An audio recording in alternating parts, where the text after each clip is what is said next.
Hoy no es un unboxing cualquiera. En este video vamos a descubrir nuevas muñecas, pero mientras lo hacemos te contaré relatos perturbadores, teorías conspirativas y esas historias que te dejan pensando antes de dormir. Porque esta es una nueva sección del canal donde el coleccionismo se mezcla con el misterio. Y créeme, algunas muñecas tienen más que decir de lo que imaginas. Si tú también tienes una historia espeluznante, una teoría o una leyenda que te gustaría que cuente aquí, déjamela en los comentarios o escríbeme por Instagram. Puede que la próxima historia sea la tuya. Bueno, ahora sí, empecemos. Hola, estás viendo Carol B. Toys Doll.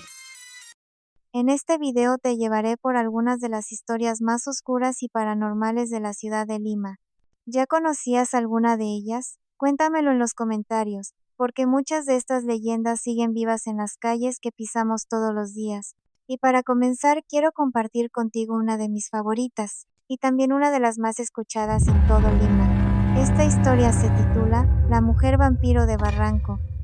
¿Estás listo para conocerla? Mi nombre es Andrés Salazar, tengo 29 años, y esto ocurrió hace poco más de un año en el distrito de Barranco, Lima. He dudado mucho en contar esto porque temo que no me crean, o peor aún, que algo, o alguien, me esté buscando por atreverme a hablar. Era un viernes cualquiera. Salí de trabajar tarde y, como muchos, decidí distraerme un poco. Fui a un bar en Barranco, ese distrito bohemio y hermoso que en la noche parece esconder secretos entre sus callejuelas y casonas antiguas. Tomé un par de tragos, nada fuera de lo normal. Lo extraño empezó al salir. Caminaba por el puente de los suspiros, cuando la vi. Una mujer de figura alta, vestida de negro, con un aire elegante y antiguo. Su piel era blanca como el mármol, y su cabello larguísimo, oscuro como la noche. Estaba parada junto a la baranda, mirando el abismo. Buenas noches, me atreví a decirle, porque había algo en su presencia que lejos de asustarme me fascinaba. Ella volteó y me miró. Sus ojos eran de un rojo oscuro, como brasas apagándose, y su voz era un eco suave que parecía envolverme. ¿Podrías acompañarme? Es peligroso andar solo a estas horas. No sé por qué, pero acepté. Caminamos juntos, y lo que debía ser solo un paseo se volvió algo extraño. Las calles se sentían vacías, el aire helado, el silencio era irreal, solo el sonido de mis pasos y los suyos, que eran tan livianos que apenas se oían. Me habló de cosas antiguas, de cómo Barranco antes era un lugar de encuentros y promesas rotas. Mientras hablaba, yo sentía como el sueño y la embriaguez parecían atraparme. En un momento me tomó la mano, y la suya estaba helada, tan helada como la piedra. Me llevó hacia una casona abandonada, una de esas que aún quedan cerca de la bajada a los baños. Quise soltarme, pero no pude. Dentro de la casa, la oscuridad era absoluta. Apenas la luz de la luna iluminaba algo. La mujer se detuvo, se giró y me miró fijamente. Sus ojos ahora brillaban más intensos. Hace mucho que no encontraba a alguien como tú. Susurró, y al abrir la boca, vi claramente sus colmillos afilados, largos, como de bestia hambrienta. El pánico me invadió. Intenté correr, pero mis piernas no respondían. Ella se acercó, podía sentir su aliento frío. En ese instante, un perro callejero, un animal viejo y flaco, entró ladrando con furia.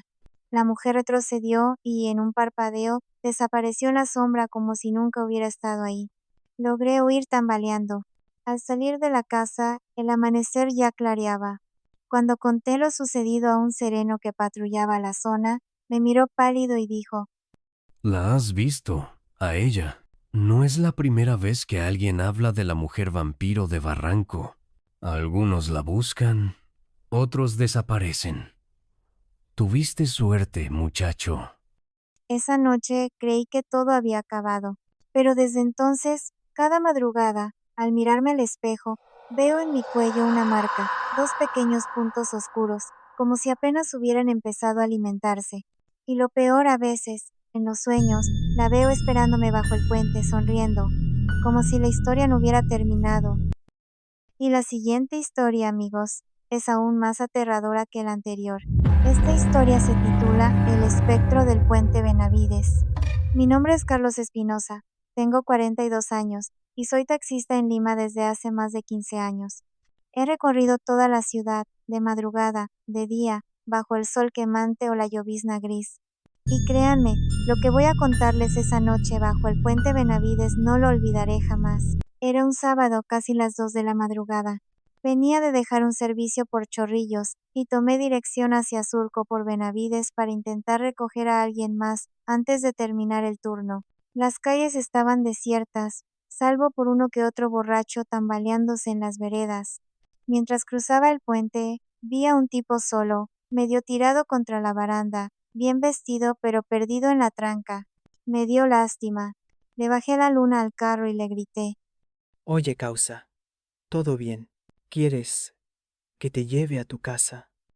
El tipo levantó la cabeza. Lo que vi me dejó helado. Su cara estaba pálida y sus ojos eran negros, como vacíos, como si no tuviera alma, pero antes de que pudiera reaccionar, el tipo me sonrió. No fue una sonrisa normal, fue una mueca macabra, como si se burlara de mí. Levantó un brazo y apuntó hacia la pista. Entonces lo vi. A pocos metros, otro borracho, uno de verdad, caminaba por el borde de la vereda, desorientado. Y ese espectro, ese ser, avanzó sin tocar el suelo, se acercó al hombre y lo tomó del hombro. El borracho empezó a caminar como hipnotizado, directo a la pista, sin mirar. En ese momento escuché el motor de un camión que venía rápido. No lo pensé 2 veces, metí el carro en contravía, encendí las luces altas y pité como loco. El borracho se detuvo un segundo, el camión pasó a un pelo de llevárselo y frenó más adelante. El tipo que yo había visto, ese ser, ya no estaba. Desapareció como humo en el aire. El borracho, ya sin estar en trance, se echó al suelo llorando y agradeciéndome entre balbuceos. Yo estaba temblando. Llamé a la policía, pero no creyeron mi versión. Dijeron que había salvado a un hombre borracho y punto. Pero esa no fue la parte más aterradora.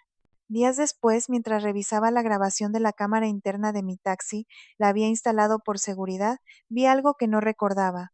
Cuando pité y el borracho se detuvo, se ve claramente al espectro mirándome, parado al lado de mi carro, con los ojos negros fijos en mí antes de desvanecerse. Desde esa noche, evito pasar por el puente Benavides de madrugada. Pero lo más raro es que a veces, cuando estoy en la ruta, los pasajeros me dicen, ¿Quién era ese hombre que iba sentado contigo al inicio del viaje? ¿El que ya no está? pero no entiendo de qué hablan, si yo estoy solo en el carro o no. Lo que estás por escuchar es una advertencia. Si alguna vez pasas por esta calle de Lince, no digas que no te lo advertí. Esta historia se llama Las puertas invisibles de Lince. Me llamo Javier Ramírez, tengo 29 años y vivo en Breña. Pero lo que voy a contarles ocurrió en Lince, una noche que cambió para siempre la forma en que veo esas calles. Era un martes, cerca de las 10 de la noche. Salí de la casa de un amigo, luego de ayudarlo a arreglar su computadora. No había tomado taxi porque me sentía bien, y el clima estaba fresco. Decidí caminar un par de cuadras antes de buscar una movilidad. Conocía la zona, o eso creía. Pasé por la avenida Arenales, doblé en una calle angosta, no recuerdo el nombre, y fue entonces que empezó lo extraño. Al avanzar unos metros, noté un silencio raro, demasiado raro para una zona que siempre tiene ruido de autos, vendedores, gente. Las luces de los postes parecían más tenues y el aire, más frío. Pensé que era mi imaginación, pero algo no cuadraba. Las fachadas de las casas no eran las mismas. No había ningún cartel, ninguna bodega, nada de lo que había visto hace minutos. Era como caminar por un barrio antiguo, sin un alma a la vista. Lo peor fue cuando quise volver. Giré para regresar por donde había venido, y el camino parecía más largo, como si se estirara. Caminé y caminé, pero no llegaba a la esquina. Me asusté, intenté usar mi celular, pero no había señal. Funcionaba. Entonces vi a un hombre a lo lejos, un tipo alto, de sombrero y abrigo largo. Caminaba despacio, como si supiera a dónde iba. Corrí hacia él para pedir ayuda. Cuando estaba a pocos metros, el tipo se detuvo sin voltearse y levantó la mano, como diciendo que no me acercara. Y luego desapareció entre la neblina que empezó a cubrir la calle. El miedo me invadió. Lo único que se me ocurrió fue retroceder por mis propios pasos, concentrarme en el recorrido que había hecho, como si eso pudiera devolverme a donde estaba. Caminé lo que parecieron horas hasta que, de golpe, escuché el bullicio de los carros, el sonido familiar de la ciudad, las luces brillando normales. Estaba de vuelta en la avenida Arenales, frente a la farmacia donde había pasado al principio, pero algo no estaba bien. Al mirar la hora, vi que eran las 4 de la mañana. Lo que para mí fue quizás media hora, había durado casi 6. Cuando conté esto a un taxista que me llevó de regreso a casa, me dijo: Joven, en esas calles de Linz dicen que hay puertas invisibles. Gente que entra y camina por lugares que no existen o que existieron hace mucho, y no todos logran volver. desde esa noche, evito caminar solo por Lince, pero a veces, en mis sueños, veo esa calle que no pude reconocer y al hombre de sombrero esperándome al final. ¿Asustado? Pues prepárate. La siguiente historia te hará dudar antes de tomar un taxi a altas horas de la noche. Esta historia se titula La novia del puente del hospital de policía. Me llamo Martín Ríos, tengo 35 años y vivo en Jesús María. Lo que voy a contarles sucedió hace unos meses, una noche en la que regresaba de una reunión de trabajo en Lince. Eran cerca de las medianoche. Como había estado tomando, decidí no arriesgarme y pedí un taxi por aplicativo. El carro llegó rápido. Era un sedán gris, viejo, pero en buen estado. El conductor, un señor de unos 50 años, de pocas palabras. Íbamos conversando lo justo, el tráfico, el clima, lo cansado que estaba. ¿Todo normal? Cuando pasábamos cerca del hospital de policía, justo antes de cruzar el puente que está ahí, vi algo que al principio creí que era una broma.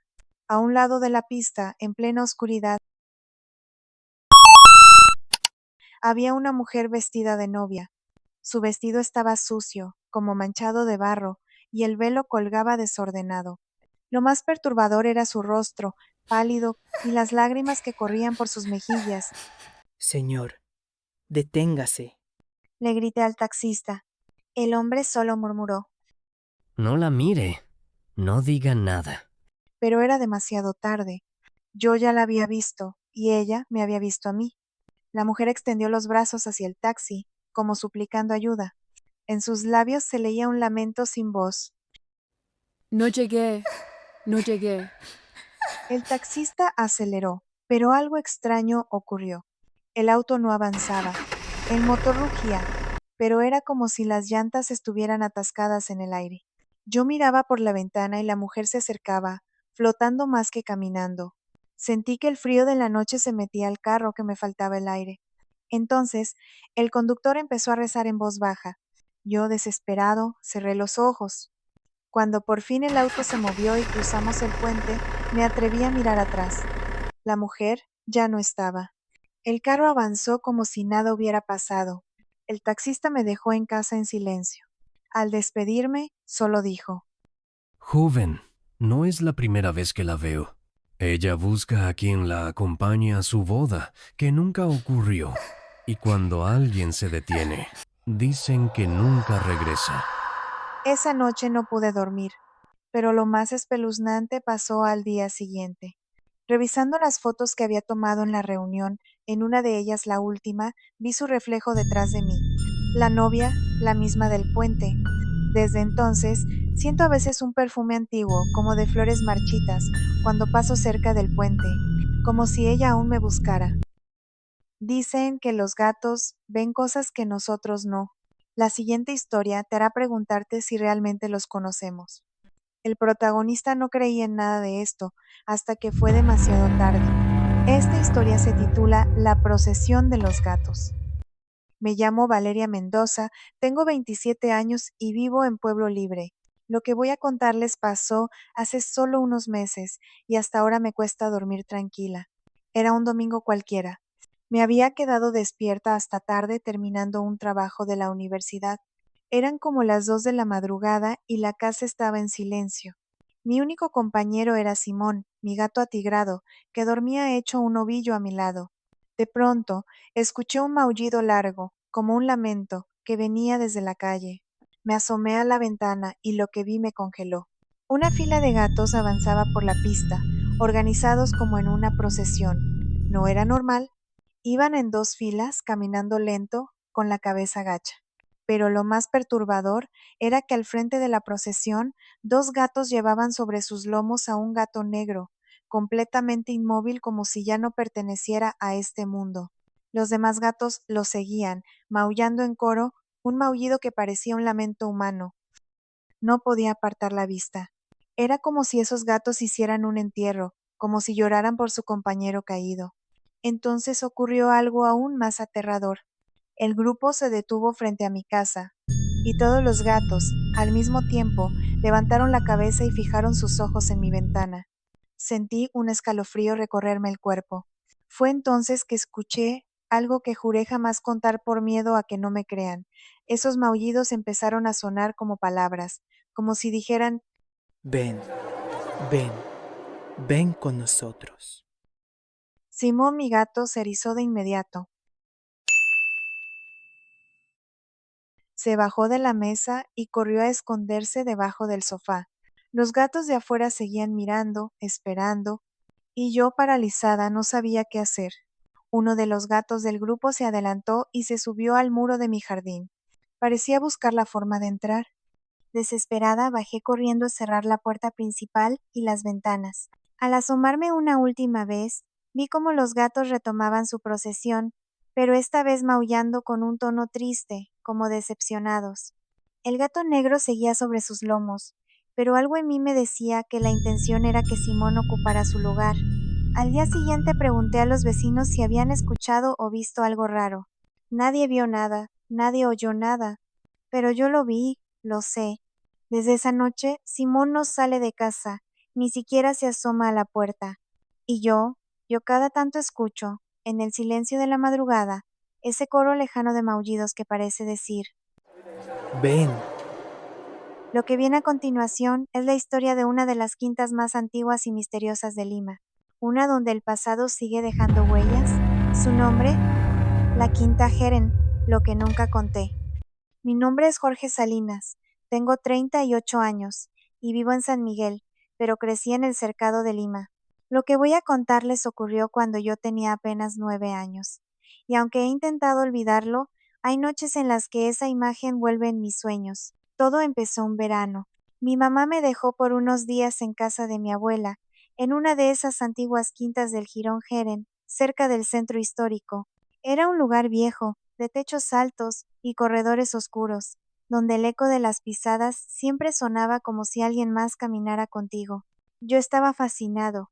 Para un niño, esa quinta era como un laberinto. Me pasaba las tardes jugando en los patios, escondiéndome detrás de las macetas rotas o en los rincones polvorientos. Pero había algo que todos los vecinos decían. Nunca juegues al fondo, donde termina la quinta. Ahí está la puerta vieja. Esa no se toca. Por supuesto, la advertencia solo encendió mi curiosidad. ¿Qué podía haber tras esa puerta de madera podrida, con un candado oxidado que parecía no haber sido abierto en décadas? Una tarde, mientras los adultos tomaban lonche, me armé de valor y fui. El pasadizo estaba en penumbra, y el aire se sentía distinto, frío, pesado. Empujé la puerta. El candado colgaba, pero estaba abierto. El cuarto al que entré estaba vacío, salvo por una silla de madera rota y un espejo antiguo cubierto de polvo. Me acerqué y lo vi. En el reflejo no estaba yo solo. Detrás de mí, parado muy quieto, había un niño con ropas antiguas, un rostro pálido y los ojos grandes, muy oscuros. Sonreía, pero era una sonrisa extraña, torcida. Me giré de golpe. No había nadie. Pero en el espejo él seguía ahí. Quise correr, pero mis piernas no respondían. Entonces escuché un susurro, pegado a mi oído. ahora somos dos. No recuerdo bien cómo salí de ahí, solo sé que me encontraron desmayado en el corredor. Dijeron que fue el calor, que me desmayé jugando, pero esa noche, y todas las noches que dormí en la quinta, algo golpeaba suavemente la puerta de la habitación, y cuando lograba dormir, en mis sueños veía a ese niño, parado al final de mi cama. Con los años, la quinta fue demolida. Hoy hay un edificio moderno en ese terreno, pero a veces, cuando paso por esa calle, creo ver en los balcones un rostro de niño que me mira y sonríe, como si aún estuviera esperando que vuelva. Esta historia es casi leyenda en el Callao. Muchos la conocen, otros prefieren no hablar de ella. ¿Tú ya la habías escuchado? Si no, quédate, porque estás a punto de conocer la chica Yeye de los años 60. Mi nombre es Carlos Navarro, tengo 41 y vivo en Ventanilla, pero en mis años de juventud trabajé como taxista por todo el Callao. Lo que les voy a contar ocurrió una noche de viernes, hace ya más de 10 años, y hasta hoy no encuentro una explicación. Eran casi las 2 de la mañana. Estaba a punto de terminar mi turno cuando, al pasar por la avenida Sáenz Peña, vi a una mujer que me hacía señas. Lo que llamó mi atención fue su ropa, un vestido corto de falda acampanada, peinado con ondas grandes, maquillaje marcado y un bolso pequeño al hombro. Parecía recién salida de un club de los años 60. Buenas noches, señorita. ¿A dónde la llevo?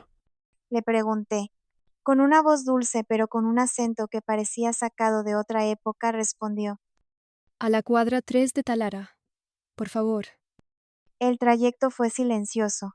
Lo único que se oía era el ruido del motor, y muy bajito, ella tarareando una melodía antigua, creo que era la chica Yeye. Al llegar, me sorprendió ver que el lugar al que quería ir era una casa grande, de esas de madera, totalmente abandonada, con las ventanas rotas y la puerta a medio caer. ¿Estás segura que es aquí? Le pregunté, ya algo incómodo. Ella sonrió y dijo, Sí, aquí es.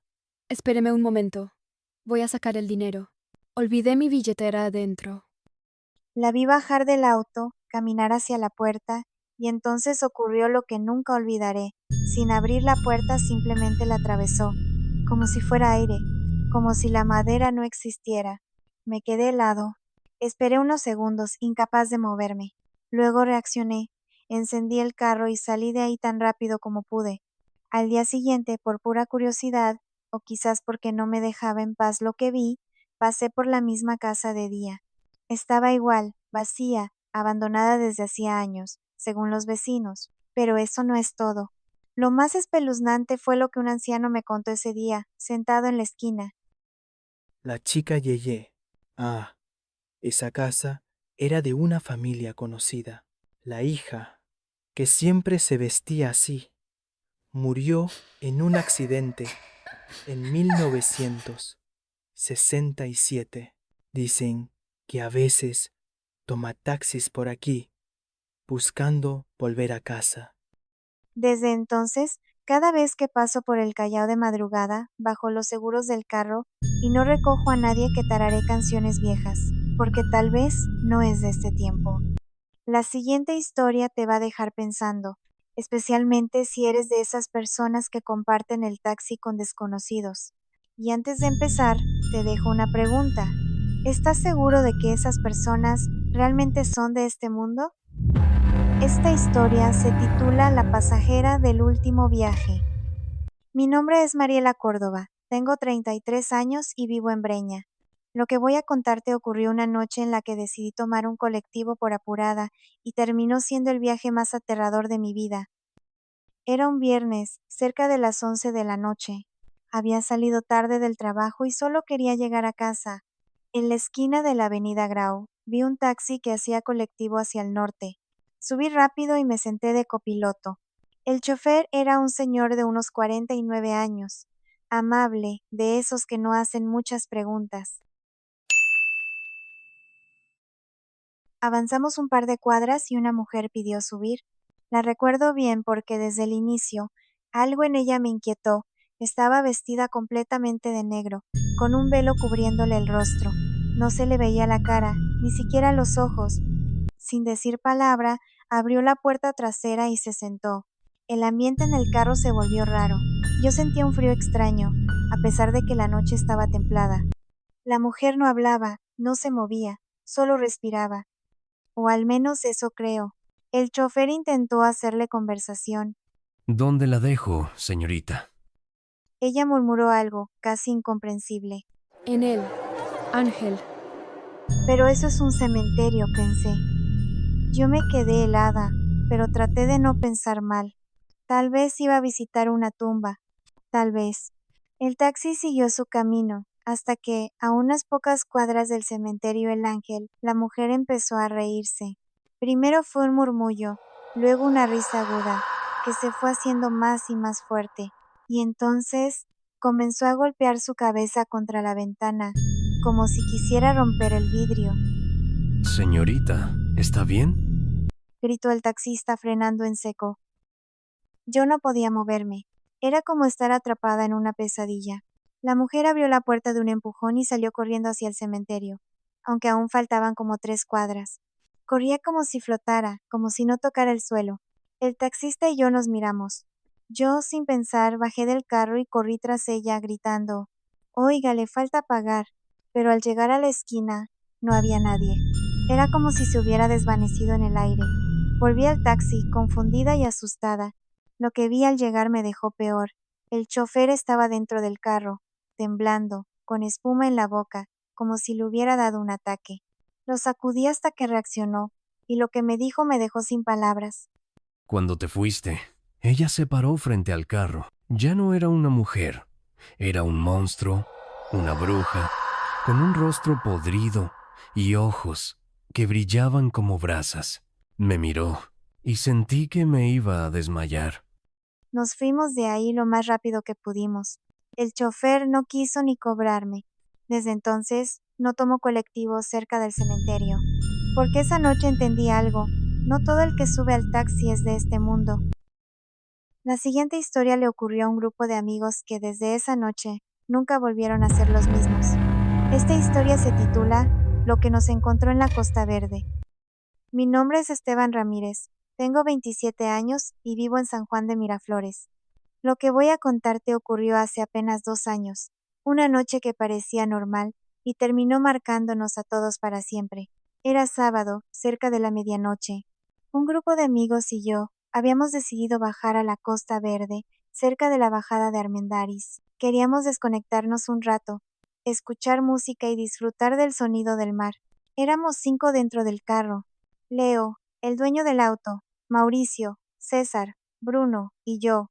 Estacionamos frente a la playa, con las ventanas semiabiertas, el volumen de la música bajo, charlando y riendo como siempre. Todo estaba tranquilo, hasta que los golpes comenzaron. Primero un golpe seco en el vidrio de la puerta de atrás. Todos nos miramos, creyendo que era alguien jugando una broma. Pero entonces vino otro golpe, más fuerte, ahora del lado opuesto. ¿Qué? Dijo Leo, asomándose. Fue entonces cuando lo vimos. Una figura negra, de forma humana, pero distorsionada. Su rostro no se veía.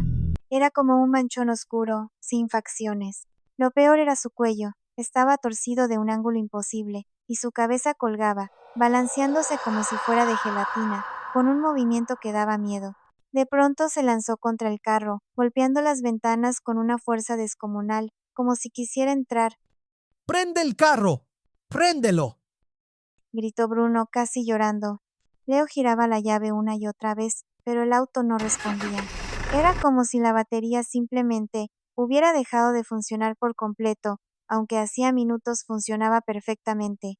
El ser desaparecía de un lado, y al segundo aparecía del otro. Golpeaba, y cada vez más fuerte. El vidrio vibraba, y temíamos que se rompiera de un momento a otro. Yo empecé a rezar temblando. César gritaba desesperado, Mauricio lloraba, Bruno golpeaba el tablero, y de pronto silencio. La figura se esfumó. El mar seguía ahí rompiendo las olas como si nada. Leo intentó el motor otra vez, y esta vez el carro encendió al instante. Salimos disparados de ahí, subiendo por la bajada sin mirar atrás. Cuando por fin llegamos a un lugar iluminado, bajamos y nos abrazamos temblando. Pero aquí no termina. Al día siguiente, Bruno nos mandó una foto que había tomado con su celular mientras todo pasaba. Según él, no recordaba haberla tomado, pero ahí estaba, una silueta negra, con la cabeza colgando, y 2 puntos rojos donde deberían estar los ojos, mirando directo a la cámara.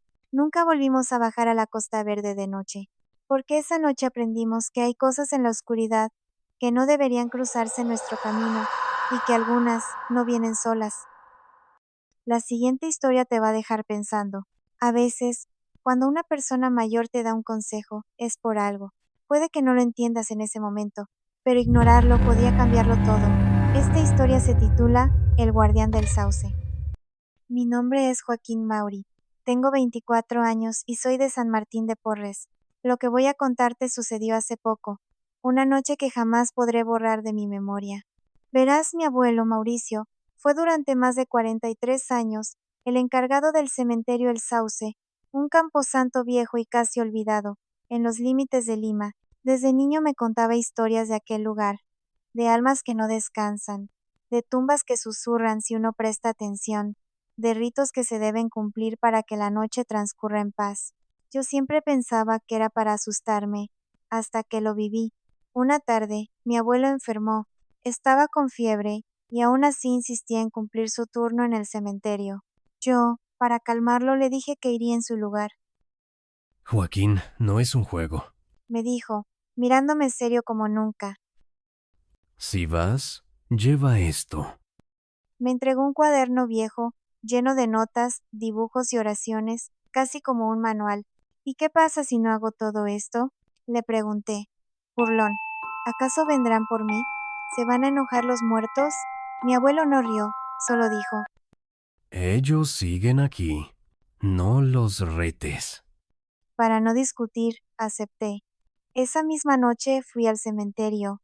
Me senté en la caseta, abrí el cuaderno y lo dejé de lado. Solo daré una vuelta y ya, pensé. Al principio todo era normal. Silencio, el viento moviendo los árboles. Pero de pronto, escuché voces. Primero eran murmullos lejanos, luego, más claras, voces que decían, ¿Quién es este? ¿Dónde está Mauricio? Él sabe lo que debe hacer. ¿Dónde está? sentí un escalofrío que me congeló la espalda. Miré a mi alrededor, no había nadie, absolutamente nadie, pero las voces estaban allí, saliendo de entre las tumbas, más cerca, más insistentes. Quise correr, pero un hombre apareció frente a mí, alto, con un rostro que no olvidaré, pálido, con ojos hundidos y una expresión de enojo y tristeza a la vez. Si quieres salir de aquí, Me dijo con una voz hueca. haz lo que hacía Mauricio, o nunca saldrás. Temblando, regresé a la caseta y abrí el cuaderno de mi abuelo. Lo que leí me lo. Cada noche él cumplía un ritual. Iba al lugar donde descansaban los pequeños y les cantaba una canción de cuna una y otra vez hasta que el viento simplemente dejaba de soplar. Leía las noticias del día a un tal don Gregorio Vargas, cuyo nicho estaba al fondo. Rezaba un Padre Nuestro y un Ave María frente a un mausoleo sin nombre. Así pasé la noche, cantando entre tumbas, rezando, leyendo noticias al aire. Cada cosa que hacía que las voces se calmaran un poco, pero al mínimo descuido, volvían a quejarse, a murmurar. No sé cómo pasó el tiempo. Cuando los primeros rayos del sol tocaron el cementerio, las voces se apagaron. El viento dejó de sonar. Mi abuelo apareció, caminando despacio, recuperado, y me encontró arrodillado frente a un nicho, en el pabellón de los pequeños, aún tarareando una canción de cuna. Sabía que aquí estarías. Me dijo sin sorpresa. Ahora, ¿crees, verdad? Que mi trabajo no era un juego. Desde ese día nunca volví a dudar de las historias de mi abuelo, ni de los difuntos, porque los del sauce no descansan, solo esperan a que alguien cumpla con lo prometido. Y yo nunca más me ofrecí a cubrir su turno. Y así llegamos al final del video de hoy. Cuéntame, ¿qué te parecieron los relatos? ¿Conocías alguno de los que acabamos de contar? Si tienes alguna historia paranormal que quieras compartir, déjala en los comentarios. Estaré leyéndote. Nos vemos en el próximo video, donde quizás lo desconocido vuelva a tocar nuestra puerta. Si te gustó el video, no te olvides de darle like y suscribirte para más contenido.